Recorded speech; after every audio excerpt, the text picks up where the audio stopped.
Honestly, I think the most surprising player of the Oilers playoff run so far, John Klingberg. Like, what do you think has allowed him to find success so far in this series?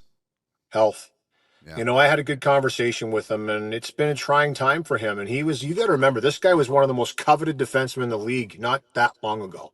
You know, we were talking about him, and I'll tell you another guy that was along the same lines, and it was a countryman of his, and I talked to him about it. Oliver Ekman-Larsson has rejuvenated and, reintroduced himself back to the league, winning the Stanley Cup last year at Florida and having success in Toronto this year.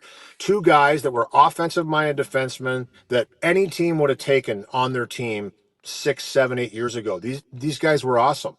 But they're experienced veteran guys that have had to change their games a little bit.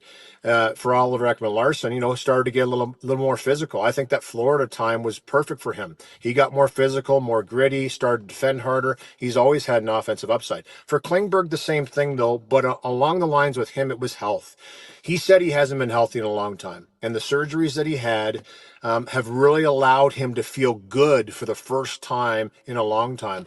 And I don't think people underestimate. I've talked to a few of the players in the room about injuries, and we've heard Evander Kane talk about it missing a whole year. When you're playing with pain, and that happens a lot in the playoffs, but when you're playing with pain, it takes a lot of emotional and mental effort to get yourself ready for the games each and every day.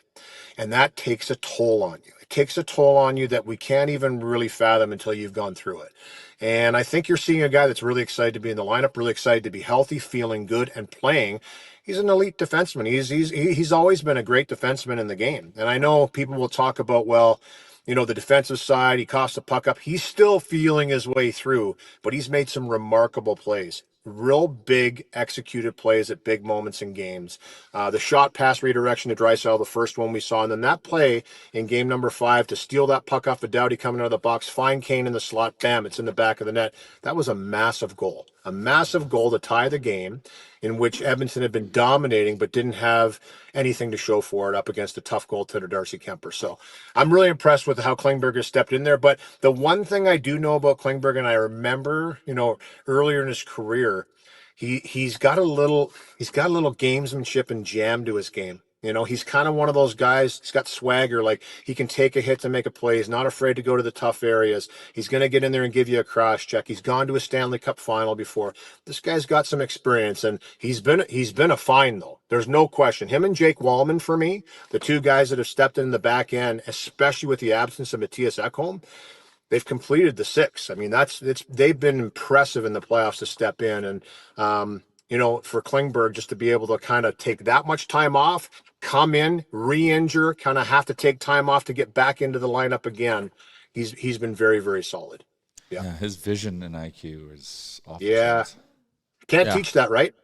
You can't teach that. I listen, that's the one thing he always had. You used to talk all the time about his wrister from the blue line and Oliver Ekman-Larsson's wrister from the blue line when he played for the Phoenix Coyotes. Get that puck on the line. They're not afraid to dance, not afraid to move, find the open lane. And then once they find it, they can execute it. They can get it down in there. So I think as his confidence goes up, we saw him do the toe drag in the slot and almost finish off a real high-skilled play again. Didn't quite finish, but that's just confidence, I think, coming back in his game. He's finding that movement again, but you can't undersell the fact and the impact that he's had coming into the lineup, though, because they needed someone to step up. He stepped up in a big way. What's up, Nation citizens? If you like that video, then you need to be subscribed to the Oilers Nation YouTube. Podcasts, live shows, exclusive interviews, and analysis. Everything you need from your favorite voices at Oilers Nation. And you don't want to miss any of it, so hammer that subscribe button.